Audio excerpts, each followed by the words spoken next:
Our next speaker is Glen Garrod. Those of you who were here at our conference last year will know him because he's addressed us last year in his role as Vice President of the Association of Directors of Social Services.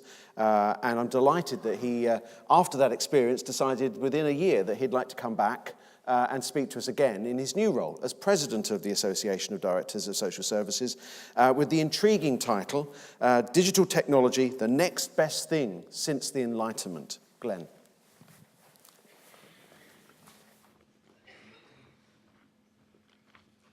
Thank you, Paul. Is it still morning? Yes, it is. Good morning, everybody. Ooh, okay. Right, fair enough. Yes, and I think I did check with Paul earlier that I am, I think, the first president of ADAS to both attend and present at your conference, which I hope won't be the last time this happens. We have a great deal of common endeavour in better meeting people's needs, and my presence here, I hope, is a good symbol for that. The slide you have presented, can we put the slide up, please? There you go, much better looking than me. It isn't my mum, it's a member of my staff's mum. There's a tradition in social care. Andrea Sutcliffe started it. She's the Chief Inspector for Social Care in the Care Quality Commission, and she uses a slide of her mum.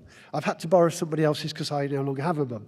But the point is, this in some respects is a metaphor for where the future takes us as individuals, irrespective of our age, gender or need, in terms of how we use digital technology to connect. And I rather hope also that if you get bored with me, you'll look at the slide.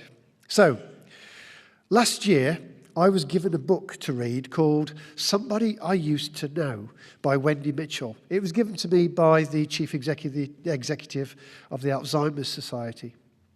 Wendy, for those of you who don't know her, was diagnosed with early onset dementia a few years ago. In her book, Wendy describes how she used an iPad given by her daughter as a present to help her stay at home and overcome the forgetfulness that was threatening to take away her independence. The year before, I attended a European conference concerned with social care. One of the presenters was a French woman, a Parisian and a wheelchair user who had developed her own app to help source and book taxis in and around the capital that were wheelchair friendly and safe.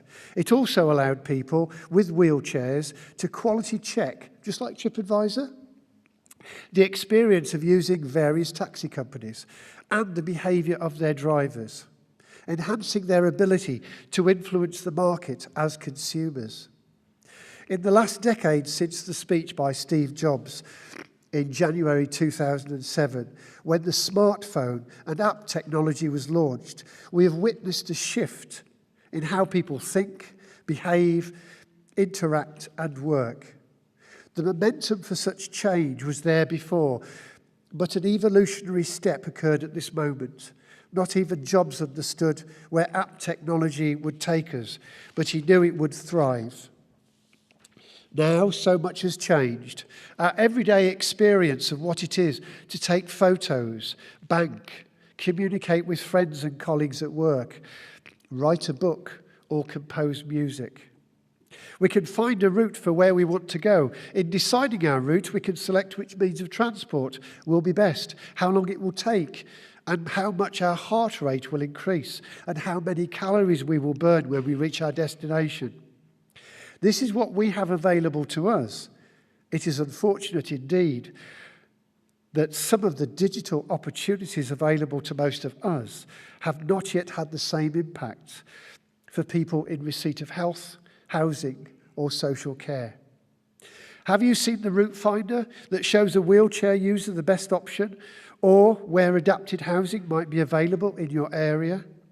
Is this a new form of discrimination? And are we in need of enlightenment?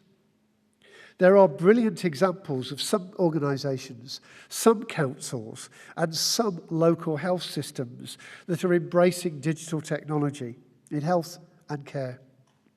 working with many of the organisations represented in this room. But these are still the minority and often either bespoke or small-scale projects. How many of you have taken 30 minutes to browse the websites of your local GP practice or local council? I would encourage you to do so. Randomly choose 5 or 10 and see if they match up to how you might connect with an airline, theatre, cinema, restaurant, or obtain your car tax. You will be disappointed. The experience of obtaining information and advice, how good or bad a service is, remains a confused and confusing experience to both the general public and those who wish to access social care and health. Organise and buy their care. Let's not forget that many members of the public think social care is run by the NHS. I have not seen many council or primary care websites providing good, interactive access to social care services in their area. Is this another place to look for a digital revolution? Another example of what integration might mean for people? Yet there are signs of evolution at scale to a future in which people will self-serve, self-assess and engage online. And I think Esther this morning gave some good examples of that from her experience in Spain. But we are not there yet in England. Disappointingly, there are times when some professional colleagues and those in the media will argue this is unrealistic, that their gatekeeping role is critical if we are to avoid abuses of scarce public resources by individuals with their own budgets. Yet the evidence would not support such a claim, where the level of spend for people who have a direct payment in social care or with a personal health budget is often less than when a professional commissions the care. We have the excellent Care Quality Commission, but in the future, I suspect the CQC itself, as a public information service and as a regulator of care services, will be viewed as cumbersome, with too little lived experience shaping an analysis of what good looks like. If people using services had real influence over those available to them, would we need a regulator? I don't know. Overall, for health and social care, we need to acknowledge that progress has been disappointing and too slow. The sector must pick up the pace. In 2014, ADAS produced a report showing that just 3% of authorities were using Skype and 26% considering it. And of course, we've moved beyond Skype now. We may have moved on a little since then, but not as much as perhaps we should. Part of the problem, perhaps, has been the painful history of evaluation, the notorious whole system demonstrator of telecare, telehealth, in which the best brains of the academic community, sorry, Paul and colleagues, tied themselves up in knots and came to a kind of a conclusion that there were few discernible benefits. After 8 years of austerity in local government, where cutbacks have reached over 40% of the budget in social care since 2010, we must recognise that for many councils, significant investment in digital technology will be a challenge. This means any money is more likely to be spent on something that clearly works. As a Tunstall survey found last year, the main thing social care leaders want is evidence. Over 85% see it as important, and 100% see its main role as being in prevention. We need quicker, more accessible, and more focused evaluations than the mammoth and unwieldy WSD. Another part of the problem has been the kit. Again, sorry guys. Clunky, clinical, unattractive. Yet more recently, and you could see some of this in the exhibition hall, there are signs that aesthetics are creeping into digital technology. The design student who won the Care Innovation Challenge earlier this year, Hassan Zaidi, made a beautiful brooch-like fall sensor that people would want to wear. He realised the need for that because he had been a carer for his mum. Social care is a broad church, as is digital technology. Some of us have been entertained and enlivened by the work in Southend with Pepper the Robot. Look at the work PA Consulting is doing in Hampshire. You've heard about that just now. With Amazon Echo, with 50 service users, and experimenting with cobots to support care workers with lifting and turning. A third of Hampshire's 42 million domiciliary care spend is said to go on double staffing for these tasks. Using technology for prevention has, according to the authors of the report, saved £7.1 million over 4 years. Another enlightened example can be found in Shropshire, where a conversation between my colleague Andy Begley and a computer games company, yes, a computer games company, has led to an interactive market management tool.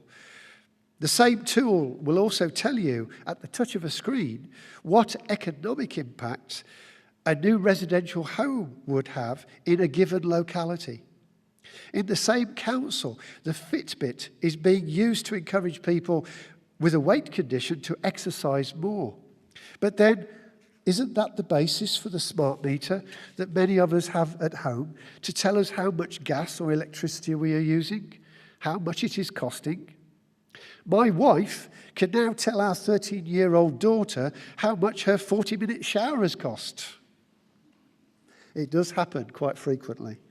Digital technology is being used to change behaviour. That's really profound. In social care, we are rightly proud of what personalisation and personal budgets has meant for hundreds of thousands of people. Our NHS colleagues are clearly on the same journey with personal health budgets and integrated personal commissioning sites. No doubt with a central role in the next iteration of the NHS plan. If we give people the chance to determine how best to meet their own needs, time and again we see examples where they find creative solutions that uses everyday kit that is found on the high street. The more we free people to find their own technological solutions, then many will.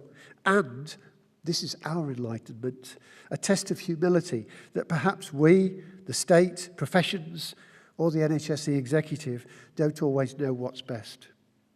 In reality, the solution to meeting people's needs can be found in what many of us in this room have access to at home, such as smartphones, tablets, and Alexa. The kit available now, which is far more accessible and becoming ever cheaper. There is a clear trend, and it is progressive. At some near future date, the majority of people who use health, social care, and other public services will use what we already use at home to better manage their lives in the way that expands their horizons through digital opportunities. Now, that will be something to look forward to. Thank you.